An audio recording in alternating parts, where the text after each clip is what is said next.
hello guys, කොහොමද ඔයාලට මගේ issues diary channel එකෙන් ගෙන first recipe එක. butter garlic button mushroom curry. මුලින්ම අපි low heat එකේ butter ටික melt කරගන්නවා. ඊට පස්සේ අපි chop කරගත්ත garlic ටික add කරලා හොඳට mix කරනවා.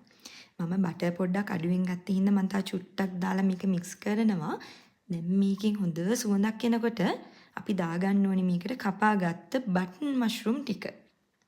ඊට පස්සේ අපි මේ ටිකක් විනාඩි 2ක් විතර මේක හොඳට ටෙම්පර් වෙන්න තියලා අපි ඇඩ් කරගන්න ඕනි අමු තුන පහ. මතක ඇතුව අමු තුන පහ තේ හැන්ද මේකට ඇඩ් කරලා මික්ස් කරනවා. දැන් කුරුඳු පොතු රම්පෙත් දාලා මික්ස් කරනවා. ටික වෙලාවකින් ඔයගොල්ලෝ කැමති නම් මිරිස් කුඩු ටිකකුත් මේකට ඇඩ් කරලා අපිට පුළුවන් රම්පෙ කරපිංච ටිකකුත් දාලා මික්ස් කරන්න. ඊට පස්සේ මෙහෙම මික්ස් වෙන එකට අපි දාන්න ඕනේ උකු පොල් කිරි කෝප්පයක්. දාලා ටික වෙලාවක් ඉදෙනකොට දානවා බැදපු 3-5 තේ හැඳි කාලක් ලුණු තේ හැඳි කාලක් දාලා මෙන්න මේ විදියට ඉදෙන්න තියන්න ඕනේ. විනාඩි 10ක් විතර යනකොට මේක හිඳෙන්න ගන්නවා. ඔන්න දැන් අපේ රෙසිපි එක රෙඩි. අපි මේක හොඳට ඉදීගෙන එනකොට